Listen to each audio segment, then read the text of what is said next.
بسم الله الرحمن الرحيم. الفصل السابع في قضاء القاضي بشهادة الزور. ومفصل چې قاضي په شهادت الزور باندې فیصله وکړي قضا کوي نو څه حکم به دا 12 باب شروع دی کنه. نو مولوی صاحب اصل کې کوم مسائلو کې چې قاضي فیصله کوي مې سبقت څلور قسم مسائل تاسو متوجه شئ.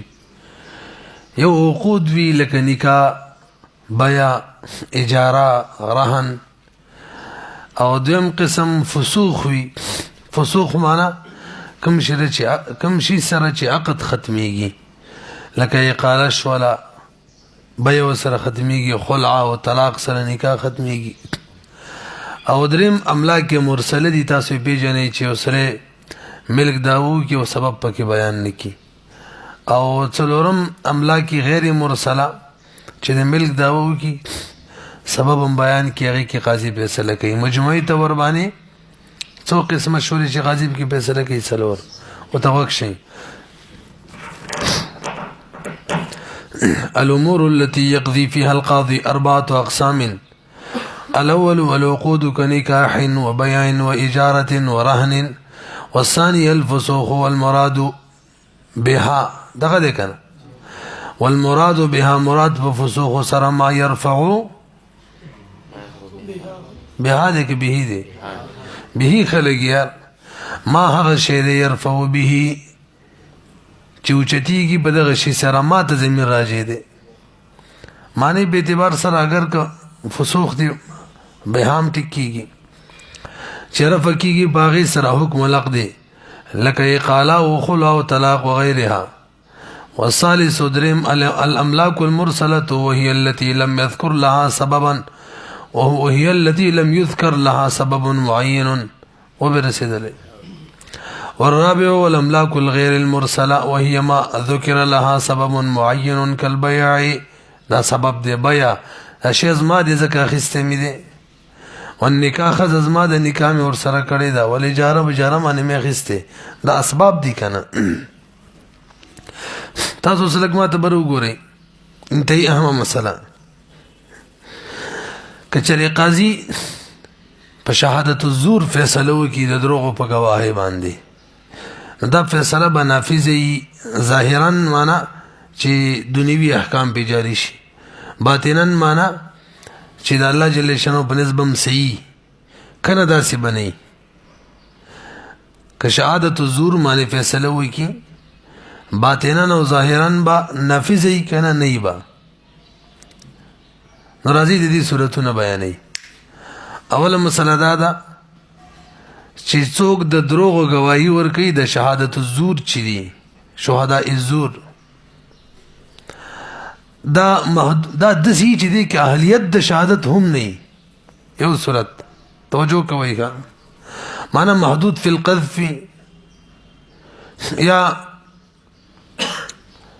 دغه شان بل څه وایي کافر وي غلامانی. نو په داسې صورت کې د ټول اتفاق دی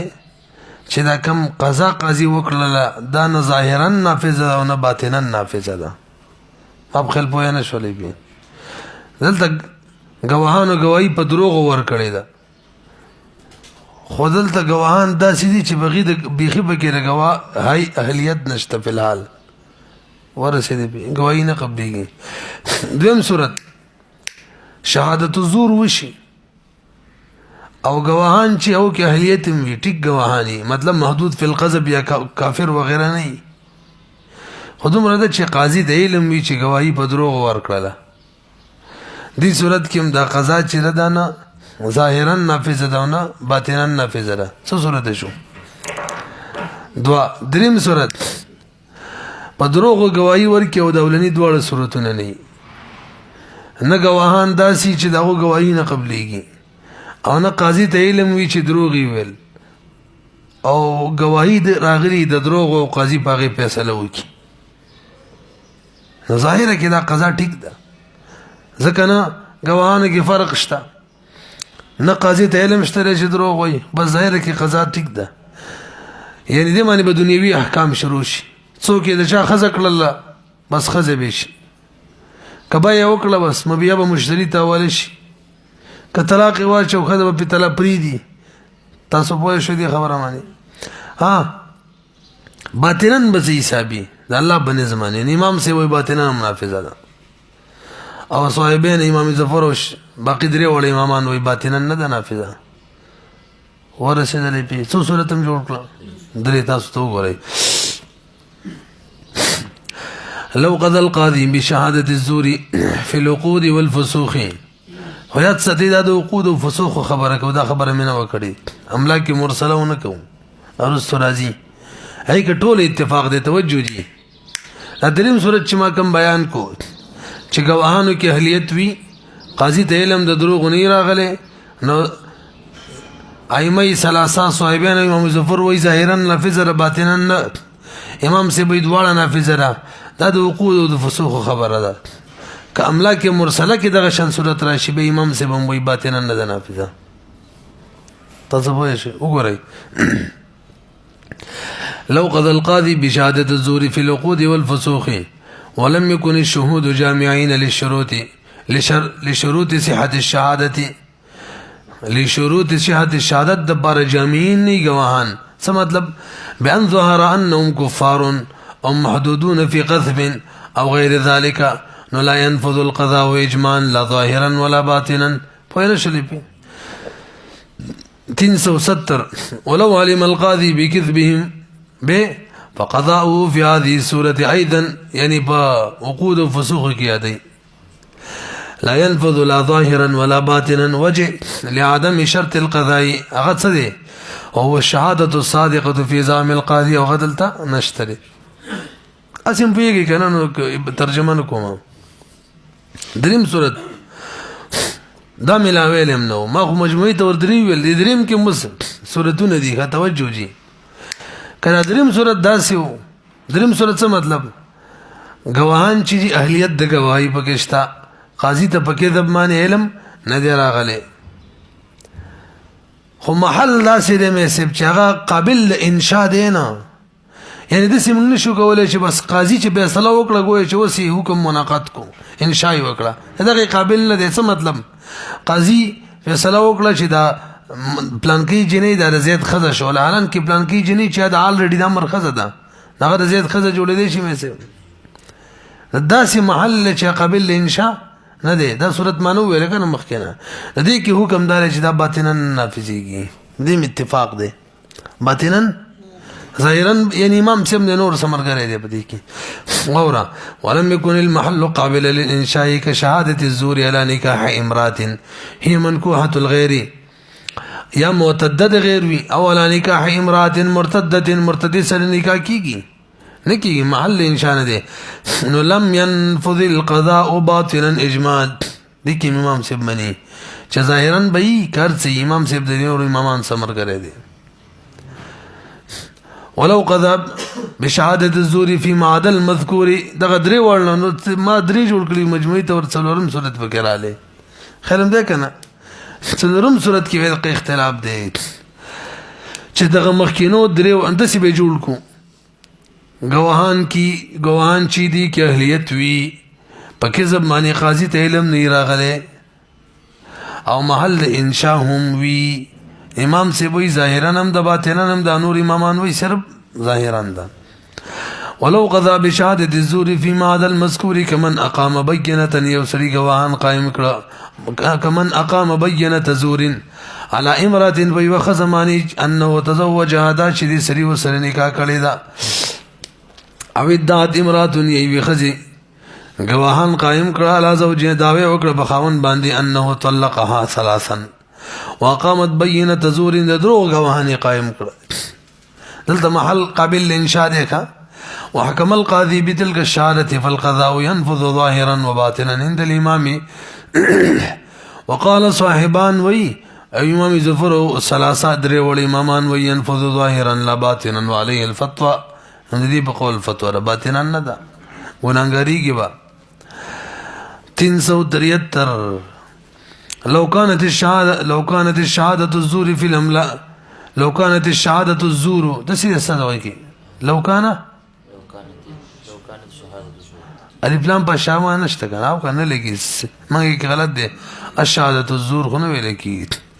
لو كانت شهادة الزور دسي دی لو كانت شهادة الزور تو دا سیټ کو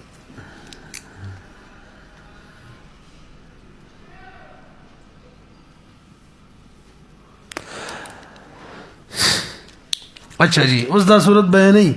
کدا د دروغ گواهانو مقه صورت دی قاضي گواهان چې دي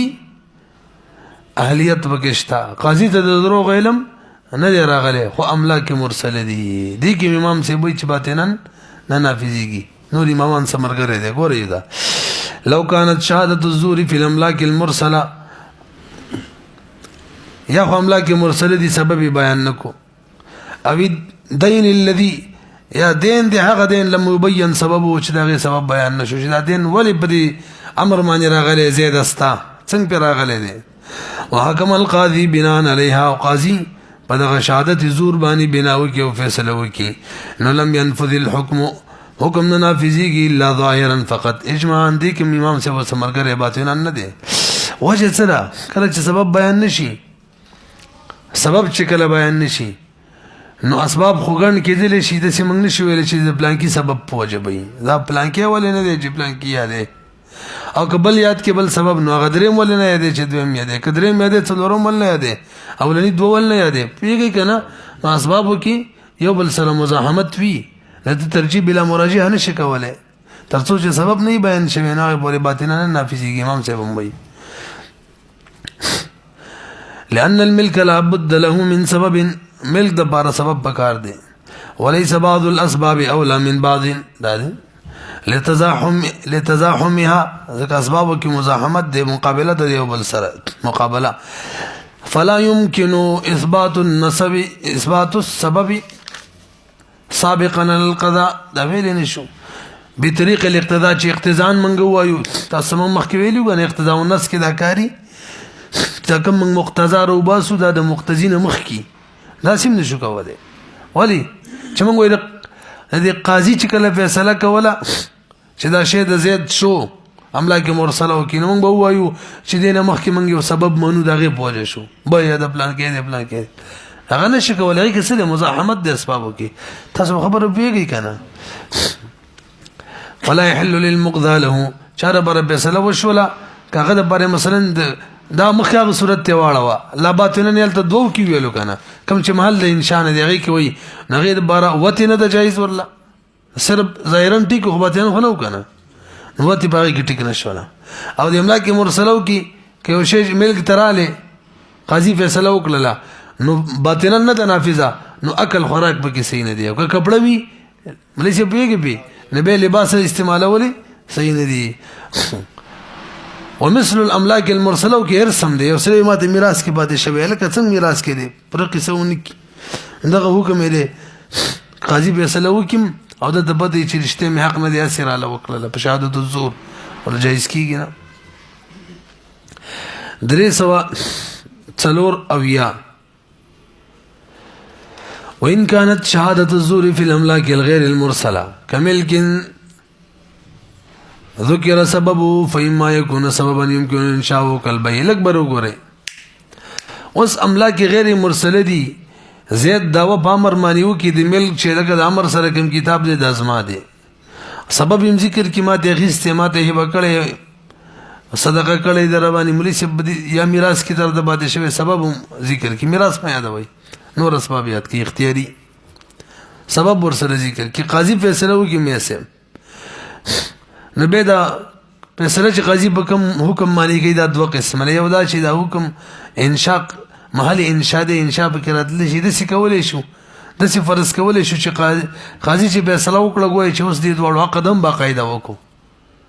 نو کده څه کېدل شو لنه امام سی وای ظاهرا منافذه ده باطنا هم د غوي چې قاضي فیصله وکړه بس باقاعده عقد وکړو او دغه شی دغه مدعی ملک تراله نه پیږي او که املاک غیر مرسله سبب بیان کړي دي خدا سي او شی چې هغه کې انشاء نه کېدل په الحال لکه بیا قاضي فیصله وکي به د سینې شو ویل چې قاضي فیصله د شو لکه چې هغه دوړو باقاعده عقد وکړو مدعي مل تراله نه شو ویل لہذا به باطنا نه نافذه نو پیږي وګورئ وإن كان وصورك وإن كانت شهادة الزور في الأملاك غير مرسله كملك لك يوصل داود ملك وكي چې دا کتاب زما دې زیدو وي ذکر سببه او چې داغي سبب هم ذکر شیخ استمې دیتی نو وس راځه فإما يكون سببا یا بده سبب ذکر کی يمكن انشاء او چې داغي انشاء ممکن لکه بیا او غي استمې دي څنګه چې بای وي امر ته چل غزید له ورکا فیصله وکي دا بده شي لکه چې اوس نو زید واخصل امر نه انشاء قبلي یا نکاح دا قاضي وای چې لکه د پلان کې جنې د زید خزه شو لګوان یې راوستي انشاء قبلي کنه وغه چا خزنه د الریډي آسی عام ګرځي را ګرځي د څه بشي لکه چې دی قاضي وس نکاح وکړه دغه شان اجاره وس وکړه یو صورت شو او سبب یا بداسي سبب ذکر کړي لا يمكن انشاء وکل ارث کې خو انشاء نه کیږي نفین کان الاول کاول صورت نفقذ والقاضي ينفذ فيه ظاهرا وباطنا عند الامام ویلی مکنه خلاف الظفر والصاحبين والثلاثه او قدم صورت چلته انشاء نه قبل ولداسي سبب لم ينفذ القضاء نبنا فيزيكي بك باطنا په اتفاق ده تاسو په شولې مولي سیوا لګ برو ګورئ د څومره کیسې چې وشولې دا د شهادت الزور وکا مدعي د حق کې فیصله وشوله د دروغ او گواهانو په وجه اوس کوم مدعي سره گواهان نه او مدعي ته وي قسم وکا هغه په دروغ باندې قسم وکي ورته پته چې د شی زمانه د مدعي سره گواهان نشته یا شزه وته قسم وکم او به قاضي دغه د قسم موافق فیصله وکي د ټول اتفاق دی چې ګوره دا شی د مدعي ګرځي نه سبب د درو قسم بوجا او د قاضي د فیصله بوجا داغه جوړ نشو بهرحال والله حرام دی باطنا پوه نه شولې حضرت وګورئ کوم دې ته ورسېدلو هذا كله اذا قضى بشهاده الزور او النكول فلو قضى یا د قسم نه انکار والی فیصله شوی و کله مې کوونه ویل شهادت الزور یا د قسم نه انکار مانی اوس کده دروغ قسم وکي رازا والله فلو قضى بيمين المدعى عليه وكان كاذبا ودا دروغجن فيها بدي يمين کی قالوا طول ملان بشري كبير لا ينفذ باطنا اصلا سورۃ د مسلې ورکنه سورۃ یې ذکر کړي زید داوا وکړه هدي اچھا دې سی وای خزي داوا وکړه چې د خاون مال طلاق را کړي دي گواهان را ولا قاضي سي ورته ویل گواهان نشته زید تی ویل ته قسم وکړه چې طلاق دنه دی ور کړی ته محمد علیه صاحبینو په نسخه قسم ورکړي یا مفتابی رایم ده ویلی مو کنه امام صاحب بنز باندې محمد علیه منکر ته قسم نشته دی مساله کې او صاحبینو بنز قسم ورکو ته بس هغه بدرو قسم کو طلاق نه دی ور کړی حرام کې ولا ور کړی یو پوه شوي به وز ټول اتفاق دی ټول چې دا خزه دي سړي د بارا د قاضي د فیصله په وجه حلال نه شول چې وتی کوي دي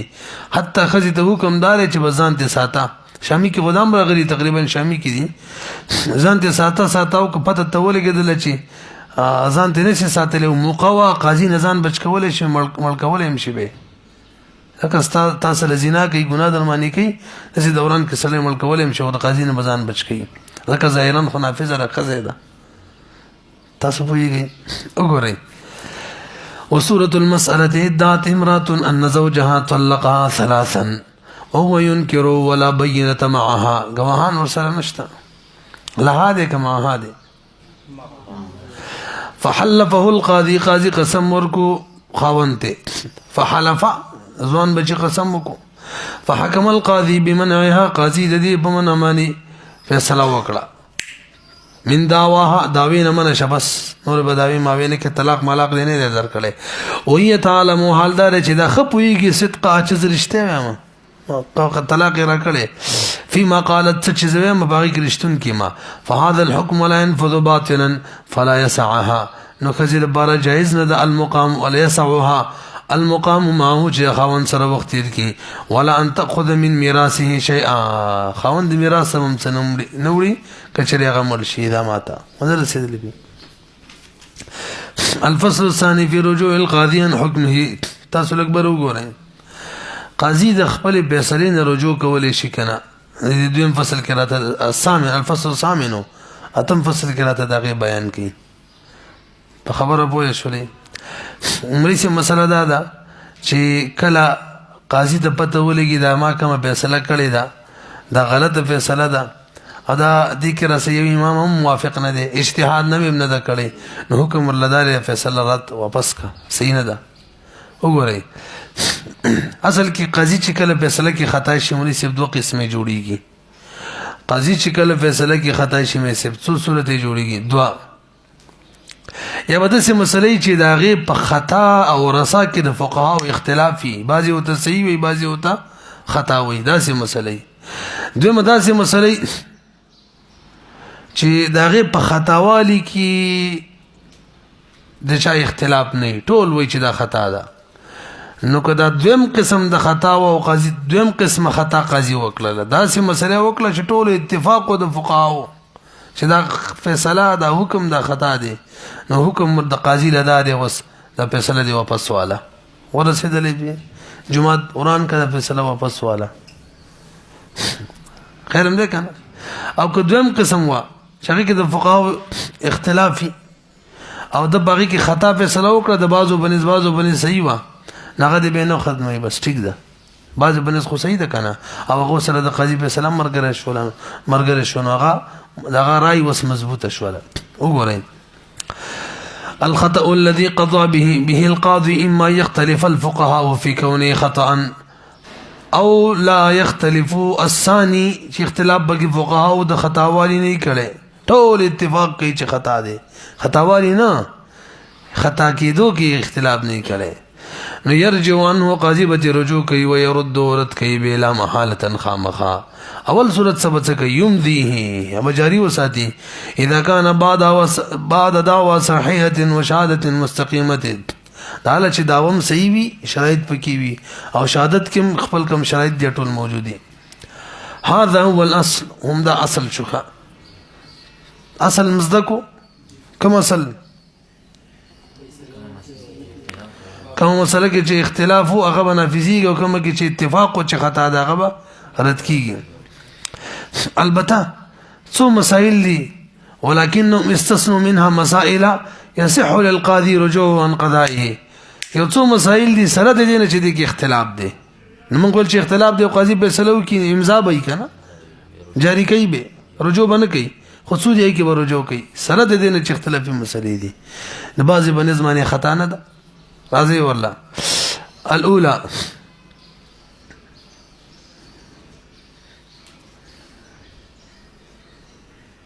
تاسو لګورئ یو سړي د قاضي په مخ کې اقرار وکړو چې ما باندې د میسب 100 روپۍ دي تاسو ویل میسب ټوک کېدل رااله او قاضي سي ته غواهان پیش کړ تاسو ما ته لګورئ ما زبیر چې اقرار وکړ زما په مخ کې ز قاضي مچیار میسب ما باندې 100 روپۍ دي به میسب رااله په دې ماویم ولي سي بي دا وکړه په دز ما 100 روپۍ دي غواهان یې راوستل زبیر غایب دی دغه دی کنه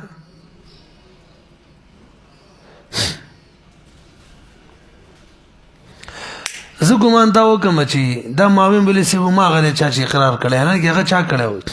زبیر کړو پس به سره وکم مې سب ستا حق بالکل جوړیږي او ماویم بلی سی ته پیسې ولا ورکا روز صورت به ته ولېږي چې هغه خو یې غر کړی دا اقرار خو زبیر مولوی سب کړي ماویم مولوی سب نه دی کړی اوس د دې قضا نه واپس رجوع کولای شو تاسو پیږئ وګورئ الیکشن اولا لو قضا بعلمه ما هو غواهان خبرې موکړلې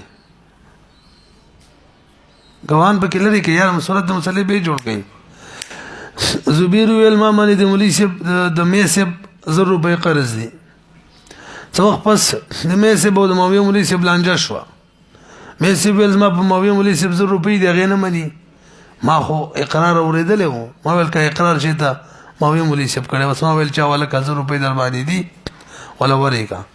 ورستو اندازه ولګیدل راته چې لکه دا خو غنو کړي اوس صورت باندې پوه شولې غوان موان ته لري کې یار لو قضا یو سړی فیصله وکړي یو قاضي بعلمه د خپل علم موافق مثلا اقر عنده اقرار وکړي د قاضي سره شخص یو کس زبیر لاخر د حضرت د پاره ب1000 بزر پیمانی ثم غاب بيد حضرت بيد زبیر غایب شیان هو د حضرتنا ثم تداعى او به دو کسان داو وکي به یو المالین د قاضي په مجلس کې اثنان دو کسان ثم تداعى اثنان فحكم على احدهما بيومان فیصله وکي د مال ظنن ګماني دای چان نو ذلك المقر هم دغه مقر دی کنه نو ثم تبين له انه غير ولکدا غیر کسو واراد او قاضي اراده وکي ينقض حکم او خپل حکم مات کی له ذلك دا ولشتا سمانا واتوليش وهذا مبني على ان للقاضي العمل بعلمه دا مسله بنا د بدی چې قاضي په خپل علم موافق فیصله کولای شي خو غریات ساتي موږ مخکې ویلي چې نن سبا زمانہ کې قاضي په خپل علم باندې فیصله والفتوى على عدمه في زماننا لفساد القضاة فيه الثانيه قاضي فیصله وکي ورسو تدایر شهله کې گواهان چې دي د غلامان دي یا محدود فی قذفین دي سره د دینه فیصله کړی دا خطا شوی دی امام شافعي سے بنس خدا ټیک ده اختلافي ده کنه به هم رجوع کولای شي اذا قضى ثم ظهر له خطأه في القضاء بان ظهر ان الشهود كانوا عبيدا او محدودين في قذف ينقض قضاءه خپل قضاء ماتکی الثالث دریم نمبر خلاف مذهب باندې فیصله کی مخکې شوی و به به رجوع کوي خطان خلاف مذهب باندې فیصله وکړي اذا قضى بخلاف مذهب لا تفق ما مر سابقا چامدن ویلو چپ کې خطان دوا غمیدن خطان دوا ویلو تر شوی څلورمه مسله ولې سب کله چې مدعي خپل نفس تکذیب وکړي قاضي فیصله وکړي مثلا دا عمران داو په زبیر وکړي ما به 100 روپۍ دي گواهان راولي بس قاضي فیصله وکړي چې لکه زبیر ته عمران 100 روپۍ ورکړلې رستو یا ورکړی یا نه دی قاضي فیصله وکړي رستو عمران تکذیب ددان وکړي یار ما دروغ ویلي ما په روپۍ نه ویاسي مې ویلو یا د خپل گواهانو تکذیب وکړي زما گواهانو دروغ ویلي زما په روپۍ نه وی گواهانو می دروغ ویل دسی وي په دې دوه سره گواهان می دروغجن دي دسی وي کا په دې دوه صورتونو کې قاضي ور خپل فیصله نه واپس پیږي په رجوع وکړي يبطل القضاء اذا كذب المدعي نفسه او اكذب شهوده ويقول فيهم مخكي كذب ده كما كذب ده يبطل القضاء اذا كذبا بك جوري سيد او اكذب شهوده ويقول فيهم انهم تاخذ روجندي ها کچري د خپل غوانو تفسیق وکي کنه فسق نسبت ورته وکي نبي قاضي رجوع نشي کوله لکه هغه باندې تهمت لګي وسغه ثابتول پکار دي لکه وګوره اما لو فسقهم بغير الكذب بان قال فيهم بانهم زنات زناکار دي غوان زما يرستو ازما غوان خو شارب خمرين دي عاقل ربندي لا يبطل القضاء لکه استشهر تهمت لګي المواضع التي يجوز للقاضي فيها تاخير الحكم الاكبر وګورئ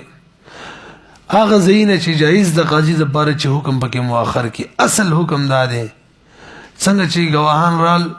یا اقرار وشو نو په قاضي واجب د چې فیصله وکړي دا اصل حکم دی تاخير بنه کوي په دې کې تاخير جایز نه دی څه محلونه دي چې حالت قاضي په فیصله کې تاخير کولای شي وګورئ الاصل انه متى ثبت مقتضى الحكم كالشهاده لك گواهان رال مثلا وجب على القاضي أن يحكم فورا إلا في 4 مسائل الأولى أول مسألة أن تكون ريبة في الشهود من صورها شك شبوة بقوانو كي اخكارشي دا غور صورتنا ريبة اللي كده كان ريبة سيدة نانا من صورها غير سمالك بيوي أول صورة ان تكون ريبه چوي شک شبا فی الشهود بگواهانو کی دا مسله شو وس من صورها دا غیر صورتونو ته صورت بیانوم دا غیر سمخ کې شاته سره ولګوي کوم چې روان دي هغه دا چې ايشهد عنده ثلاثه ثم قال احدهم لقد كذبت في شهادتي لکبر وګورئ درې کسان گواہی ورکړي درې کسان قاضي په مخ کې به پکې یو وایي چې ما دروغ ویل نو چې یو دروغ وایي باقي څه پاتې شي دوه کنه نو دوم کافي دي قاضي واوري خو پته ودونه لګي دا کم یو دی چې ته پوښتنه وکړه لکه کم یو دروغ ویلي کم یو د आवाज وکړي چې ما دروغ ویلي ټول یې مونږ څه نه دی ویلي نو قاضي ته یې چې یو خو ویلي دي اوس کم یو دی دیو جن تاخير په حکم کې کولای شي واوره وګوره راي براله په شهود کې کله چې دا دروغ جن دي کله چې دا دي کله چې دا دي هر یو کې دا احتمال شته چې عادل نه دی من صورها داغي بصورتون كده دا يشهد عنده ثلاثة ثم قال أحدهم لقد كذبت في شهادتي وسمعه القاضي وأوري بدون تعيين ونكي شكم يوم اگر تعيين وكين وباقي دو خطيك دي بهم ولما سألهم مرقل شديد دبوسو کی قالوا طولوا ويرى من كلنا على شهادتنا من قبل شهادت ماني وسم باقي برقراري فإنه لا يقضي بشهادتهم ويؤخر حكمه حكما مؤخر کی حتى ينظر في ذلك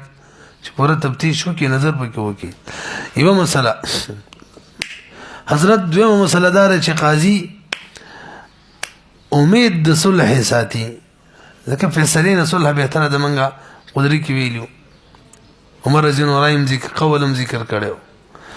د فیصله نه څوک به تر ده صلح سره بس دواړه راځي فیصله کې وایو خپکیږي نو کله صلح امیدي بيبقى في سلام وآخر كي الثانية إذا كان القاضي راجيا امید ساتي حصول الصلح سواء كانوا اجانبا كذا اجانبي خپل منس کی كاقاربي فانه يؤخر حكمه ويرد الخصمين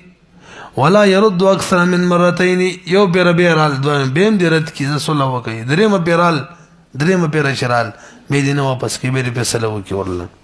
ولا يرد اكثر من مرتين فإن لم يصطلحا كصلح رانا لا نو ايش اسمه انفذ القضاء قضاء دي نافذ کی ماده نمبر 383 الثالثه اذا استمهل المدعي لکبر وګورئ دریم صورت دار مدعي وی قاضي سے فیصله د مدعي بحق کې بقسم لمه کو یار مهلت را کزه گواهان را حاضروما نبه هم فیصله شاته کوي حکم بنه کوي اذا استمهل المدعي من القاضي حتى يحضر بينته فانه يمهله وكذلك همدغه شان مدعي ورته وی جی زرد راوړه ملک صبر وکا وكذلك اذا قام المدعي البينه فاستمهله المدعي تمهلته غالي حتى ياتي بالدفع ظفر راوړه مکنه فانه يمهله ولا يعجل بالحكم تأجيل بحكم كنا كي ثم سريش دري سلورما الرابعة إذا كان القاضي مترددا في المسألة كل قاضي في مسألة مترددي كما مسألة الواقعات أمامه كما شمخ تراغلي دا وبعث إلى أهل مصر آخر يستفتيهم دب كي كان قوان وغيره يابد مدعي مدعي تفتيش تبارا بخلق خارت لگي چه كم سري سيد كم غلط دي وبعث الى اتوك ولقلو اهل مصر تا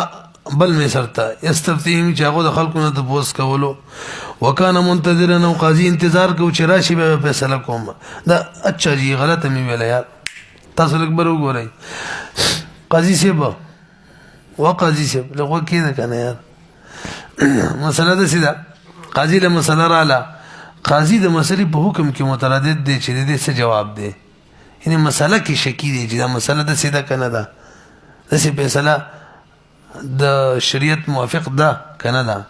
نو څوک ولي کې جلال شاه پلان کې خار کې مفتي نه ته وسو کا دا فیصله د صحیح ده کنه دې انتظار کې قضا رستو کولای شي ولې وسو رسیدلې والمرانه ویلي وګورئ کله چې قاضي متردد وي په مسله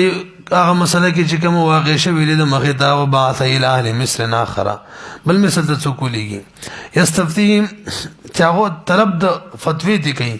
او دا منتظر وي داغو د فتوی فإنه لا يأثم بتاخير القضاء تاسو په شولې الباب الثالث عشر في التعزير